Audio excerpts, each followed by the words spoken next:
Next question ಬಂದು display employees with salary between 30,000 and 60,000 ಅಂದರೆ employees salary 30,000 ಗಿಂತ ಜಾಸ್ತಿ 60,000 ಗಿಂತ ಒಳಗಡೆ ಇರೋ ಎಂಪ್ಲಾಯೀಸ್ ಇದು ನಾವು ಡೀಟೇಲ್ಸ್ನ ಫೆಚ್ ಮಾಡಬೇಕು. ಯಾವ ರೀತಿಯಾಗ select star from EMP where salary between salary is greater than equal to 30,000 ಮತ್ತೆ 60,000 ಒಳಗಡೆ ಇರಬೇಕು ಅಂದಾಗ ನಾವು ಆ್ಯಂಡ್ ಆಪರೇಟರ್ನ ಯೂಸ್ ಮಾಡ್ತೀವಿ.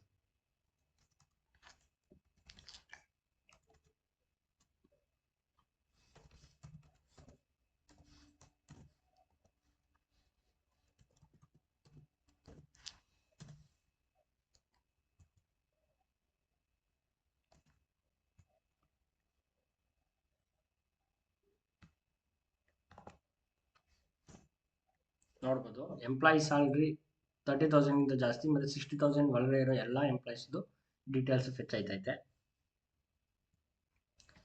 ಇದನ್ನ ನಾವು MySQL ಅಲ್ಲಿ ಲಾಜಿಕಲ್ ಆ್ಯಂಡ್ ಆಪರೇಟರ್ ಜೊತೆ 2 more ಆಪರೇಟರ್ಸ್ ಐತೆ. ಒಂದು ಯಾವುದು ಅಂದರೆ ಬಿಟ್ವೀನ್ ಆಪರೇಟರ್ಸು. ಬಿಟ್ವೀನ್ ಆಪರೇಟರ್ಸ್ ಯಾವ ರೀತಿ ವರ್ಕ್ ಆಗುತ್ತೆ ಅಂದರೆ ನಾವು ಒಂದು ರೇಂಜ್ನ ಕೊಟ್ಟಿರ್ತೀವಿ, ಆ ರೇಂಜ್ ಒಳಗಡೆ ಇರೋ ಎಲ್ಲ ರೆಕಾರ್ಡ್ ಕೂಡ ಡಿಸ್ಪ್ಲೇ ಆಯ್ತಾ ಇರುತ್ತೆ. ನಾವು ಆ್ಯಂಡ್ ಆಪರೇಟರ್ ಯೂಸ್ ಮಾಡಬಹುದು, ಬಿಟ್ವೀನ್ ಆಪರೇಟರ್ನ ಯೂಸ್ ಮಾಡ್ಬೋದು. ಅದೇ ನನಗೆ ಆ ರೇಂಜ್ ಬಿಟ್ಟು ಮಿಕ್ಕಿದ ಬೇರೆ ರೆಕಾರ್ಡ್ ಎಲ್ಲ ಡಿಸ್ಪ್ಲೇ ಆಗಬೇಕು ಅಂದರೆ ನಾಟ್ ಬಿಟ್ವೀನ್ ಆಪರೇಟರ್ನ ನಾವು ಯೂಸ್ ಮಾಡ್ತೀವಿ. ಅದನ್ನು ಬಿಟ್ವೀನ್ ಆಪರೇಟರ್ ಯೂಸ್ ಮಾಡಿ ಯಾವ ರೀತಿ ಕ್ವೇರಿ ಬರೆಯೋದು ಅಂದರೆ select star from EMP where salary between 30,000 and 60,000.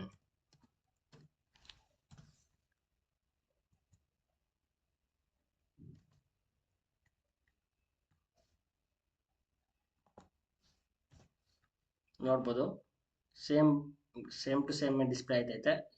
And operator use ಮಾಡಬಹುದು, ನಾವು ಬಿಟ್ವೀನ್ ಆಪರೇಟರ್ನ ಯೂಸ್ ಮಾಡ್ಬೋದು. ಆ್ಯಂಡ್ ಆಪರೇಟರ್ ಯೂಸ್ ಮಾಡಿದ್ರೆ ಏನು ಮಾಡಬೇಕು, ನಾವು ಅಗೇನ್ ಕಾಲಮ್ ನೇಮ್ನ ಬರಿತಾ ಇರಬೇಕು. ಅದ್ರ ಬದಲು ನಾವು ಬಿಟ್ವೀನ್ ಆಪರೇಟರ್ನ ಯೂಸ್ ಮಾಡೋದ್ರಿಂದ ಸೇಮ್ ರೇಂಜ್ನ ಕೊಡ್ಬೋದು. ಸಪೋಸ್ ಈಗ ನನಗೆ 30,000 ಆ್ಯಂಡ್ 60,000 ಒಳಗಡೆ ರೇಂಜ್ ಬಿಟ್ಟು ಮಿಕ್ಕಿದ ರೆಕಾರ್ಡ್ ಬೇಕು ಅಂತ ಅಂದಾಗ ಏನು ಯೂಸ್ ಮಾಡೋದು, ನಾಟ್ ಬಿಟ್ವೀನ್. ಅದ್ಯಾವ ರೀತಿ ಕ್ವೇರಿ ಬರೆಯೋದು ಅಂದರೆ select star from EMP where salary not between 30,000 and 40,000 60,000. ನೋಡ್ಬೋದು ಎರಡು ರೆಕಾರ್ಡ್ ಐತೆ, 30,000 ಮತ್ತು 60,000. 30,000 ಗಿಂತ ಕೆಳಗಡೆ 60,000 ಗಿಂತ ಜಾಸ್ತಿ ಇರೋ ರೆಕಾರ್ಡ್. ನೆಕ್ಸ್ಟ್ ಕ್ವಶನ್ ಬಂದು ಡಿಸ್ಪ್ಲೈ ಎಂಪ್ಲಾಯಿ ಏಜ್ ಬಿಟ್ವೀನ್ 25 ಆ್ಯಂಡ್ 35 ಅಂದರೆ 25 ಗಿಂತ ಜಾಸ್ತಿ 35 ಗಿಂತ ಒಳಗಡೆ ಇರೋ ಎಂಪ್ಲಾಯಿ ಏಜ್ ಒಳಗಡೆ ಇರೋ ಎಂಪ್ಲಾಯೀಸ್ನ ಡೀಟೇಲ್ಸ್ನ ನಾವು ಫೆಚ್ ಮಾಡಬೇಕು. ನಾವು ಯೂಸಿಂಗ್ ಬಿಟ್ವೀನ್ ಆಪರೇಟರ್ ಯಾವ ರೀತಿ ನಾವು ಯೂಸ್ ಮಾಡೋದು ಅಂತ ತಿಳ್ಕೊಳ್ಳೋದ. Select star from EMP where age between 25 and 35.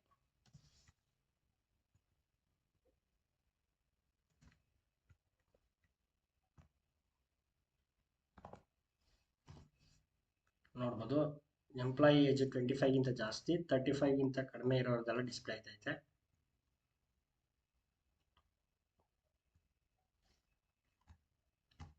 Next ಬಂದು display employees whose employee ID is between 2 and 5.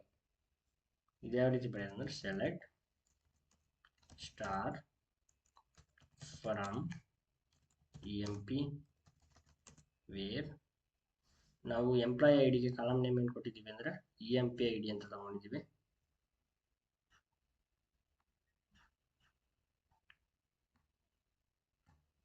Wear EMP ID between 2 and 5.